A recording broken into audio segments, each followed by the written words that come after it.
Bonjour à tous, bonjour, merci de votre fidélité en direct sur KTV Cozy FM et sur le live Facebook de KTV. Ce matin, on a voulu revenir un peu sur ces agressions qui ne cessent d'augmenter, que ce soit sur le territoire national, mais également chez nous à Mayotte. On est tous indignés de ce qui se passe.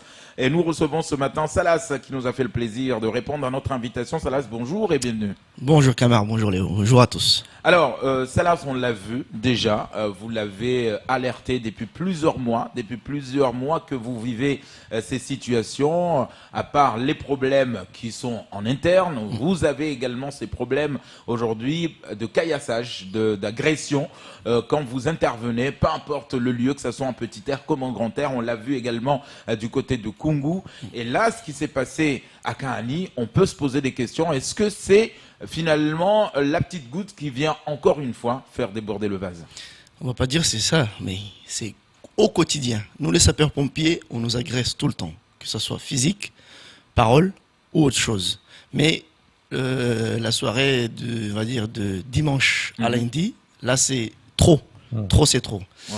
Depuis le début de cette crise à Mayotte, parce que ça n'a pas commencé d'aujourd'hui, on rappelle les faits, depuis 2018, il y a eu vraiment beaucoup de cambriolages, ainsi aussi des agressions, des matériels qui ont été dégradés. Mais là, pour Kahani, c'est la chose la plus, on va dire, même le mot, je veux le dire, c'était plus que meurtrier, parce que là, nos collègues ont eu de la chance. Plus de 50 personnes, des jeunes, des moins jeunes et leurs enfants, sont venus pour en découdre. Le pourquoi du comment, parce que il y a eu des arbres qui ont été couchés sur la route, sur la voie publique. Bien sûr. Les gendarmes nous ont appelés pour aller couper ces arbres pour libérer la voie publique. À notre retour à la caserne, nous on est rentrés dans la caserne, mais les forces de l'ordre sont reparties. Ouais. Ça a commencé les jeux de pierre. Un camion a été mis en barricade pour déjà protéger les ambulances. Pour bien comprendre, Salas, le fait qu'aujourd'hui, parce qu'il faut savoir que vous avez un service où les pompiers peuvent intervenir pour dégager une voie. C'est-à-dire que ce soit avec les tronçonneuses ou pas, vous pouvez dégager une voie. Tout à fait. Donc le fait d'avoir touché leur barrage, ça les a énervés. Ça les a incités même à venir en découdre et même, on va dire le mot tuer des pompiers. C'est pas passé loin. Et là, les gendarmes sont partis. Quand les gendarmes sont partis, ça a commencé les jets de pierre. Jets de pierre sur le premier camion qui était devant. Mais ils ont trouvé une belle solution, escalader le portail. Il y en a un qui est rentré dedans, qui a ouvert le portail grand pour que toutes les autres personnes puissent rentrer. Moi, ce que je comprends pas, le matériel de secours qui était dedans, qu'ils ont cassé. Un DSA, ça coûte cher. Un DSA, c'est pour une personne qui a fait un arrêt cardiaque. On va dire aujourd'hui, dans leur famille, il y en a quelqu'un qui fait un arrêt, ou nous, on va faire comment? Le temps d'attendre le SMUR de Mamoudzou, il est déjà décédé. Et ces gens-là, ils vont décéder.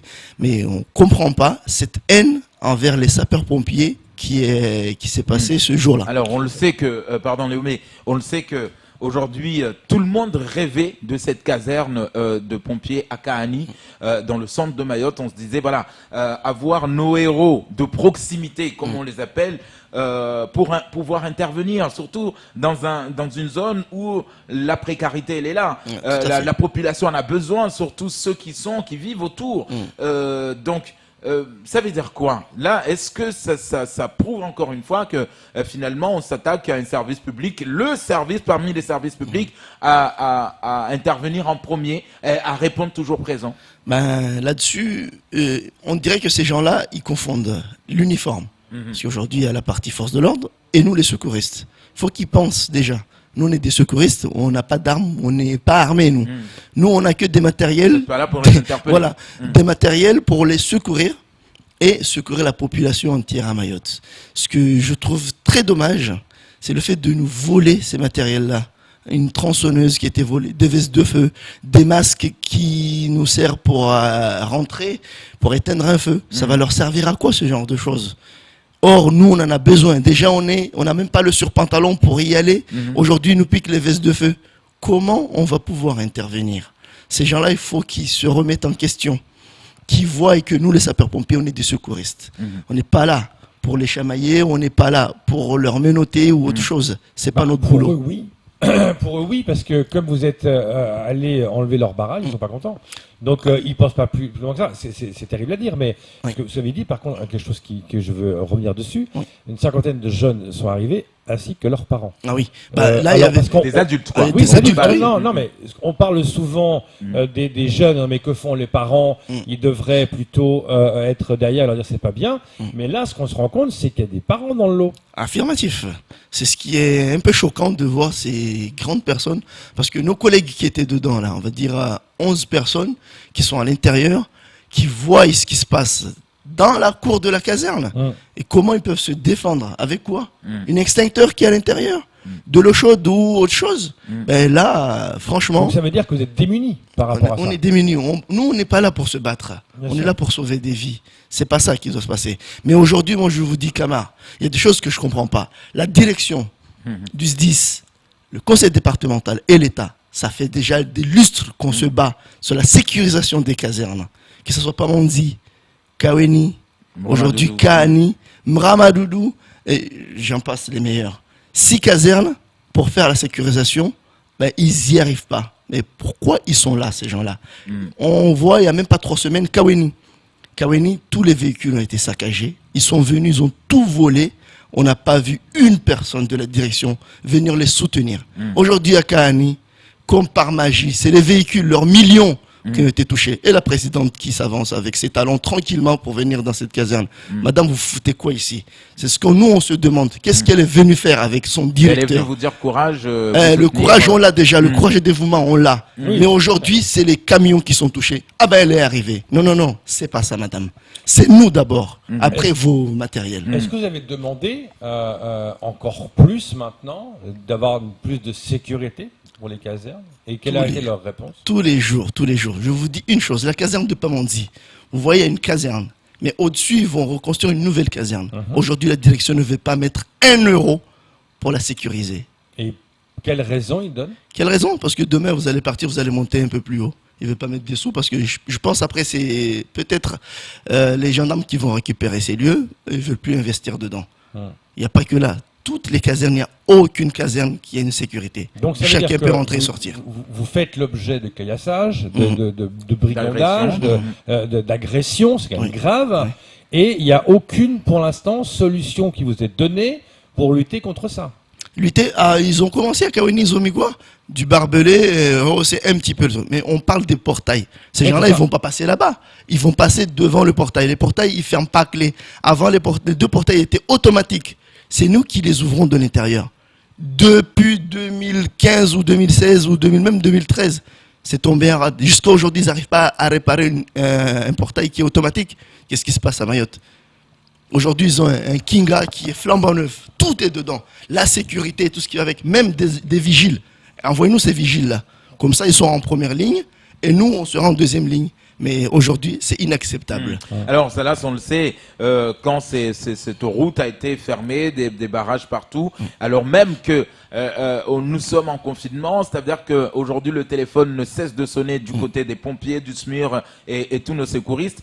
Comment vous avez fait? Comment, pendant tout ce week-end où ces routes ont été fermées, pour intervenir? Est-ce que vous étiez obligé je sais pas moi, de forcer les barrages avec les véhicules? Comment vous avez fait pour intervenir? Parce qu'on sait que le centre a besoin de cette caserne. Est-ce que vous avez pu intervenir ou pas? Est-ce que vous étiez obligé de vous faire accompagner, escorter par les forces de l'ordre? C'était aussi dur que ça, parce que c'est comme pendant la grève de la vie chère, etc. Aujourd'hui, nous, on négocie. On négocie sur les barrages Les pour qu'on passages. puisse... Ah oui, on négocie les passages pour pouvoir passer et aller intervenir. Parce que si on va forcer, là, on devient aussi des ennemis. Et dans tous les cas, ça n'a pas loupé. Le soir, on est allé enlever les bouts de bois et c'est retombé sur nous. Alors, je ne sais pas ce qu'on peut dire là-dessus, mais avec ces gens-là, ils rigolent pas avec nous. C'est l'État qui doit prendre ses responsabilités. Je ne sais pas comment faire. Si aujourd'hui ils peuvent envoyer l'armée, parce que nous, je crois, la seule solution de nous envoyer l'armée pour nous protéger. Parce que les forces de l'ordre sont à bout. Ces gens-là, on leur demande beaucoup plus que ce qu'il faut. Et ils sont à bout, ils n'arrivent pas à envoyer l'armée. Comme ça, on peut peut-être gérer cette situation tranquillement, quoi. Alors là, vous le disiez justement, beaucoup de matériel dégradé, volé. On le sait aujourd'hui déjà, vous l'avez alerté plusieurs mois en disant vous êtes en manque de ci, vous êtes en manque de ça. Là, vous nous parlez quand même d'un matériel qui est assez important pour aller secourir des personnes en situation de crise cardiaque, par exemple. Qu'est-ce qu'il en est ressorti de la présidente? Est-ce que vous inquiétez pas, on va s'occuper de ça, on va remettre ce matériel, on va l'acheter, on va le commander, ou est-ce qu'il n'y a pas encore eu de promesses de sa part? Ah ben, elle l'a dit devant les caméras qu'elle nous soutient. Elle nous soutient depuis quand? On n'a jamais eu, depuis qu'elle est au-dessus de la tête du SDIS, que cette personne-là est avec nous. Elle est peut-être avec son directeur parce que c'est son sous-traitant, mais avec nous, elle n'est pas avec nous. Nous ne sommes pas du tout d'accord. Un communiqué, je le lis, hein, la présidente du conseil d'administration, le chef de corps, le chef du groupement territorial sont rendus sur place, on parle des casernes, hein, pour soutenir les effectifs. Le préjudice est en cours d'évaluation et une plainte sera déposée. La présidente a dénoncé des actes intolérables et souhaite que la GN interpelle les auteurs et que ces derniers soient jugés pour ce qu'ils ont fait. Le chef de corps s'est également exprimé pour exposer les mesures prises par les forces de l'ordre dans les jours à venir afin de renforcer la sécurité de la zone, pour évoquer la mise en place d'une cellule d'écoute et rappeler que la fidélité à la devise courage et dévouement. Ça vous inspire quoi, ce que je viens de vous lire?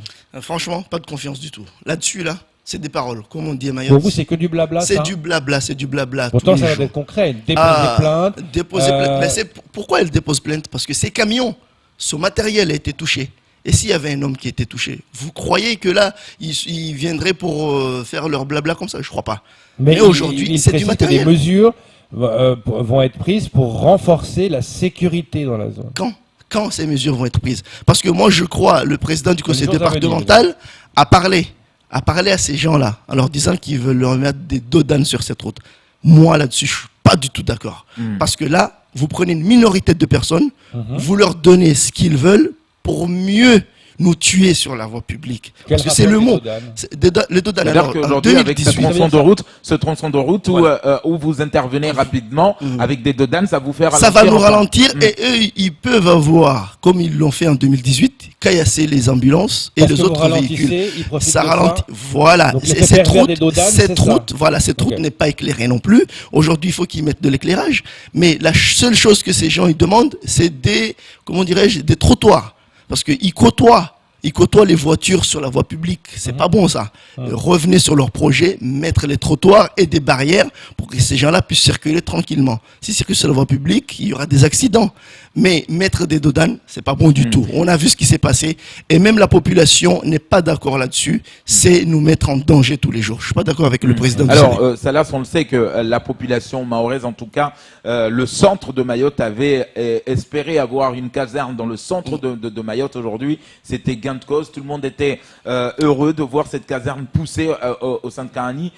Quand on a regardé les commentaires des uns des autres indignés dans les réseaux sociaux, certains nous disaient est-ce qu'un jour ça va vous amener à péter les plombs et à dire déplacez-nous de là, sortez-nous de là, mettez-nous ailleurs? Est-ce que ça, c'est des fois vous y pensez parce que vous estimez que vous êtes en danger dans cette zone?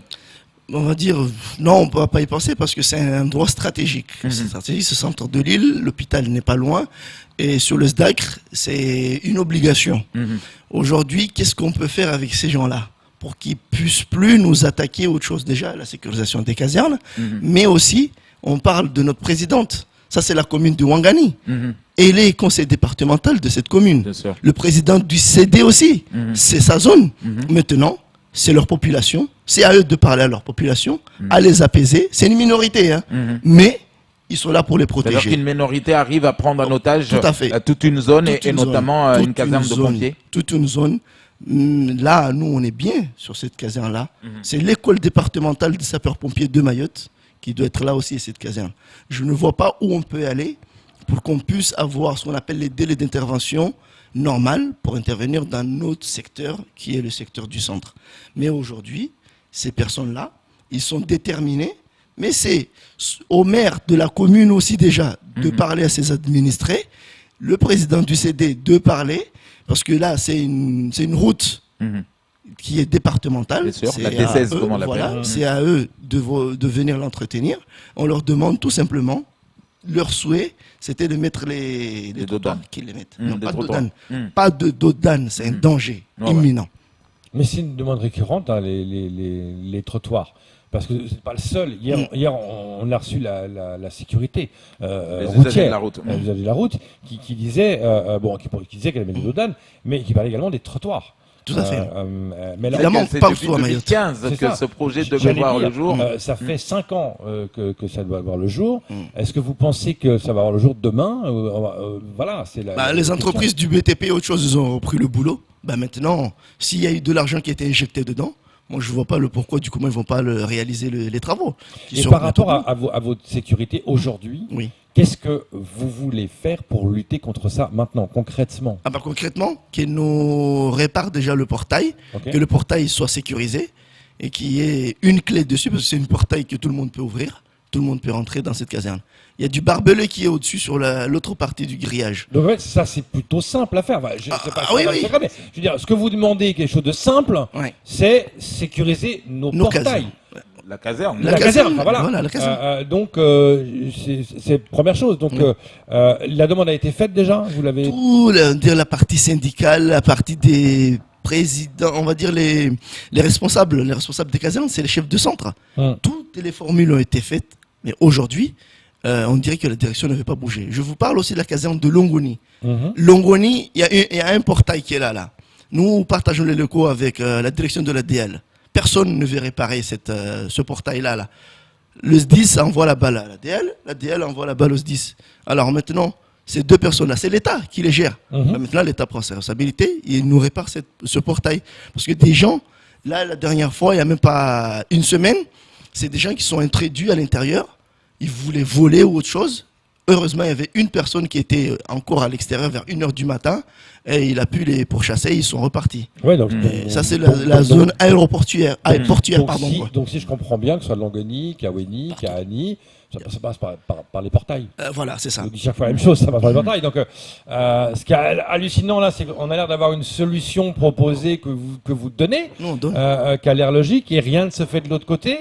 Tenez-nous au courant, ça me semble un peu bizarre. Alors, pour finir, Salas, aujourd'hui, on sait ce qui s'est passé, ça a fait peur, on a frôlé le danger, on a frôlé la mort par rapport à ce qui s'est passé dans cette caserne. Quel est l'état d'esprit de ce sapeur-pompier à Kaani? Est-ce qu'il y en a aujourd'hui qui ont peur d'aller à leur lieu de travail et qui demandent à être mutés chez eux ou près de chez eux? Alors, ces gens-là, ils ont eu vraiment peur. Vu qu'ils ont eu vraiment peur, même c'est le mot droit de retrait.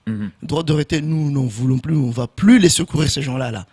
Qui restent chez eux, qui se démerdent, mais nous, les sapeurs-pompiers, on va plus. Est-ce que vous avez le droit de refuser un Négatif. secours Négatif. On peut dans pas. la zone aussi aujourd'hui, Nous dans ne la pouvons zone, pas. le quartier C'est derrière la la mission caserne? régalienne de l'État de sauver les gens. Nous, on est là. On va le faire. C'est notre métier. On a le courage et on est dévoué pour ça. Et on ira. Alors maintenant, que la direction du SDIS, le conseil départemental et l'État prennent leurs responsabilités de leur partie, nous sécuriser nos casernes pour qu'on puisse intervenir dans les bonnes conditions ici à Mayotte. Mayotte, c'est pas une zone de non-droit.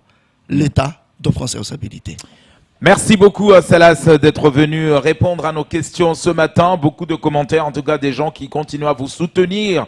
Et on le sait ce qui s'est passé, donc on l'a dit, on le redit, c'est grave et ça a frôlé le danger, ça a frôlé la mort. C'était tout pour ce premier temps de parole.